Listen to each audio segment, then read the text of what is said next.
खुळेवाडी गावची पायल रणदिवे ही नवविवाहिता आणि या लग्नानंतर पायलला स्वतःच्या पायावरती उभं राहायचं होतं आणि हे उभं राहणं म्हणजे ब्युटी पार्लरच्या माध्यमातून ती उभं राहावं पाहत होती.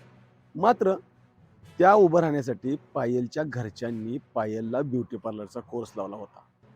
पण हा कोर्स करत असताना सासरच्या मंडळींचा मात्र या गोष्टीला विरोध होता. तो विरोध का होता हे कारण समजलं नाही. मात्र पायल मात्र त्याच गोष्टीवर ठाम होती. कारण स्वतःचं आयुष्य जगताना आपल्या स्वतःचा व्यवसाय असावा, आपण काहीतरी केलं पाहिजे असं तिला सतत मनोमन वाटायचं. पण सासरची मंडळी मात्र याला तयार होत नव्हती. यातच पायलनं जो कोर्स लावला होता ब्युटी पार्लरचा, तिची स्वप्न फार मोठी होती. ब्युटी पार्लरच्या कोर्सनंतर आपण दुकान टाकायचं, त्यानंतर आपण चांगला व्यवसाय करायचा आणि स्वतःच्या पायावरती उभं राहायचं. मात्र पायलचं हे स्वप्न काही गोष्टींसाठी सासरच्या मंडळींच्या विरोधानं खरं तर अपूर्ण राहिलं. त्या गोष्टीचं टेन्शन आलं आणि एक प्रकारे तिचं खच्चीकरण झालं. सासरकडच्या मंडळींनी पायलला खरं तर हा कोर्स बंद करायला लावला आणि तिथंच या वादाची ठिणगी पडली. त्याचं कारणही तसंच आहे. कारण पायलचा ज्या धंद्यावरती जीव होता किंवा तिला स्वतःचा धंदा करायचा होता, तो धंदा म्हणजे पार्लर व्यवसाय आणि याच पार्लर व्यवसायाचा कोर्स बंद केल्यामुळं पायल खचून गेली आणि खचून गेल्यामुळं पायल द्विधा मनस्थितीत आली. पायलचे पती, सासू, सासरे आणि दीर या सगळ्या गोष्टीला कारणीभूत आहेत. पायलचे पती जे होते, त्या पतीनं खरं तर पायलची बाजू घेणं आवश्यक होतं. मात्र पायलची बाजू न घेता त्या पतीनं विरोध केला. सासूनही विरोध केला आणि त्यानंतर घरातल्यांचा विरोध आल्यानंतर पायलला खरं तर आत्महत्या करण्यासाठी भाग पाडलं. काल या पायलनं जी आत्महत्या केली, ती आत्महत्या करायच्या अगोदर तिनं स्वतःच्या हातावरती काही मजकूर लिहिला आणि त्यामधलेच हा मजकुराचा विषय होता, की मला आता हे असह्य होतंय. माझं जीवन खरं तर पार्लरवरती आधारित होतं. माझं ते स्वप्न होतं. मात्र ते स्वप्न पूर्ण होऊ शकत नाही आणि म्हणूनच मी सगळ्यांची माफी मागते.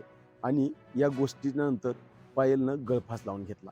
खरं तर पायलसारख्या अनेक मुली या समाजामध्ये आज गळफास लावून घेऊन किंवा आपलं जीवन संपवण्याच्या मार्गावर आहेत किंवा संपवत आहेत.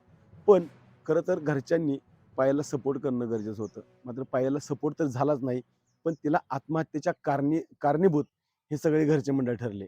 त्यामुळं पायलचा पती कैलास रणदिवे, सासू छाया रणदिवे, सासरा मारुती दामू रणदिवे आणि दीर कैलास रणदिवे या सगळ्यांना खरं तर नातेपुते पोलिसांनी अटक केलेली आहे. मात्र या घटनेमुळं पायलचं जे गाव आहे खुळेवाडी, तिथे खरं तर खळबळ वाढलेली आहे. संपूर्ण सोलापूर जिल्हा असेल किंवा माळशिरस तालुका असेल, नातेपुते पोलीस ठाण्याच्या अंतर्गत सगळ्या गावामध्ये किंवा तालुक्यामध्ये बळ माजली आहे. याचं कारणही तसं आहे. आज अनेक मुली, महिला सुशिक्षित आहेत. त्या शिक्षण घेत आहेत. शिक्षण घेतल्यानंतर त्यांना त्यांच्या पायावरती उभं राहायचं आहे.